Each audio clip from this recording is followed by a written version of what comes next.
seçim günü belli oldu. Ne düşünüyorsunuz bunun için? Abi seçim günü belli oldu, çok güzel. Hani beklediğimiz şey sonunda geldi. Hak eden kazansın diyorum. Ki Doğu bölgesinde her zaman hak eden kazanıyor. Hakkımızda ailesi neyse olsun. Peki seçimde oyunuz kimedir? Orasını yani bizim Doğu bölgesindeki yaşadığımız için yani sürekli her zaman verdiğimiz bir oyumuz var. Ve onu da dile getiremiyoruz maalesef. Ki ben normalde HDP'ci bir insanım. HDP'ye oy vermeyi düşünüyorum. Saygılarım. Amca seçim günü belli oldu. Ne düşünüyorsunuz bunun için? Hani İyi hayırlısı gelsin gelsin. hangisi hayır olsa nasip, Allah nasip, onu nasip etsin. Peki seçimde oyunuz kimedir? Vallahi bizim oyunumuz Bizim oyumuz bellidir. Kim? HDP. HDP'den başka kime vereceğiz? Peki nedeni nedir? Nedeni tek Türkiye'de o parti kalmış doğrusu. Öbürü hepsi yalan, dolan, başka bir şey yok. HDP'den başka kimseye veremeyiz. Madem HDP terörse 6 milyon, 7 milyon insan da hepsi terördür. Demek değil mi?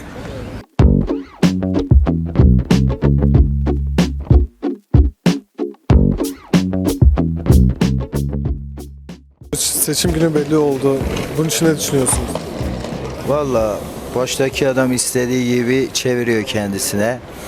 Yani ne yapacağını o da bilmiyor. Son hamlelerini yapıyor ama inan ki dibe inecek. Başka şansı yok. Bu kadar rezillik. Ben şu an et alamıyorum evime. Doktordan geliyorum. Benim vitaminsizlikten bütün vücudumda iltihap var. Enfeksiyon kapmışım ve %50 enfeksiyon kaptığım halde doktorun tek önerisi kırmızı et. Ben kırmızı eti doktora dedim, rüyamda ancak görebiliyorum. İşimiz yok, gücümüz yok. Sayın Cumhurbaşkanımız için her şey güzel.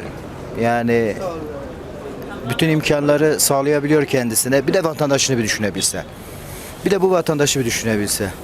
Yani adam her şey onda yani. İstediği yere müdahale ediyor. Adalet Bakanlığı'na müdahale edip istediği gibi istediği adamı kayırabiliyor. Ekonomiyi desen istediği gibi istediği adama, kendi yandaşlarına peşkeş çekerek kullanabiliyor. Ama söz konusu vatandaş olunca hiçbir şey yok. Tabii bunun işin ucunda da vatandaşta iş bitiyor.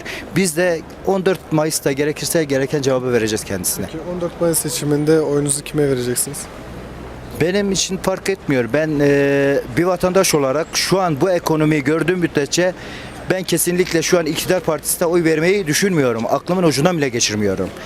Benim HDP olabilir, CHP olabilir. Tercihim HDP'den yanadır. Kesinlikle bugüne kadar HDP'den şaşmadım, şaşmam da. Belli oldu, bu konu hakkında ne düşünüyorsunuz? Vallahi seçim günü belli oldu. Bu konuda bizim tek irademiz Selahattin Demirtaş'ın serbest bırakılması. 10 milyon oy almış bir kişinin içeride kalmamasıdır. Onun bir an önce çıkması. Yani gerekirse bir bedel ödenecekse biz gençler olarak o bedeli ödemeye hazırız. Bizi içeri alsınlar ama yeter ki başımızda HDP'nin başındaki bir liderimizi içeride tutmalarının bir anlamı yok. Yani bu bir adil bir seçim olamaz. İçeride siyasi bir partinin 10 milyon oy alan bir siyasi partinin içeride kalmasıyla adil bir seçim olamaz yani. Ne kadar seçim yapılırsa yapılsın biz Kürt halkı olarak, ki ben şahsi olarak konuşuyorum, içimiz rahat değil, hakkımızı da helal etmiyoruz. Hani, teşekkürler. Amca seçim Neyi soracaksın? seçim günü belli oldu. Bu konu hakkında ne düşünüyorsunuz? Valla hayırlısı neyse o olsun. Hayırlısı neyse o olsun bizim için ve herkes için. Ama tabii ki bazı adaletsizlikler çok var. Onlar da düzelirse çok güzel olur. Düzelmezse seçim gelse de gelmese hiç hayırı yok. Peki seçimde oyunuz kime? Tabii ki Selahattin Demirtaş. Hacım seçim günü belli oldu. Bu konu hakkında ne düşünüyorsunuz? Nasıl?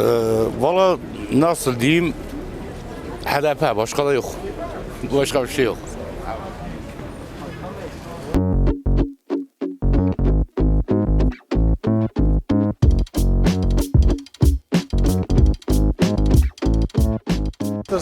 Seçim günü belli oldu. Ne düşünüyorsunuz bu konu hakkında? Vallahi inşallah HDP kazanır. Selahattin Demirtaş da çıkar inşallah Allah'ın izniyle. Biz Selahattin Demirtaş'ı çok seviyoruz. Ben de aynı şekilde HDP'liyim. HDP'nin kazanmasını istiyorum. Zaten süreç çok kötü bir süreç. Bir an önce bu olayların, bu zamların Biz son diyelim. Çünkü biliyorsunuz dakika başı yeni bir zamlar. Etikete gidiyorsun. Yani bir reyona giriyoruz. Şu dolaşıyoruz. Öbür yanda etiket değiştiriyor. Yani buraya kim dur diyecek. Bunun sorumlusu kim? Yani artık halk kendine gelsin yani. Bir an önce yani ne yapacağız? Bizim sorunumuz ne olacak? Daha geçen sene 150 TL aldığımız un şu an ne kadar olmuş? 550 TL olmuş. Şeker ne kadar olmuş? Yağ ne kadar olmuş? Bu zamı kim yapıyor? Kim bu emri veriyor? Yani bu emri markete gidiyorsun diyor devlet. Devlet diyor zincir marketler. Biz kime inanalım yani? Ne düşünüyorsunuz böyle seçim günü belli oldu? Bu adil bir seçim olsun yani. Bir de herkes yani kendi ruhunu kullansın. Özgür bir şekilde kullansın. Bu ne istiyor? Başka bir şey istiyor. Peki seçimde oyunuz kime? HDP. Seçim günü belli oldu. Ne düşünüyorsunuz bunun için? Hangisi Allah hangisi hayırlısı onu yapsın ya. Peki seçimde oyunuz kimedir? Başkana vereceğiz. Erdoğan'a. Seçim günü belli oldu. Ne düşünüyorsunuz bunun için? Ne düşünüyorum? Kim gelirse gelsin bu ülke için ki hayrı yapan kimse Allah rızası çalışan olmuyor ki. Her şey boşunadır. Herkes kendi menfaati için geliyor başa vurduğunu vuruyor ondan sonra eyvallah millete çekip gidiyor. Herkesin hayatı zindan olmuş. Peki siz seçimde oyunuzu kime vereceksiniz? Ben hiç kullanmayı düşünmüyorum bile. Çünkü kullandığı zaman bazı insanların hakkı var. O başa gelen insanın tasdik edersem binlerce, yüz binlerce kişinin vebalına girmiş oluyorum. Çünkü o adamı ben destekliyorum. Ona oy veriyorum. Ne gelip halka hizmet edecek.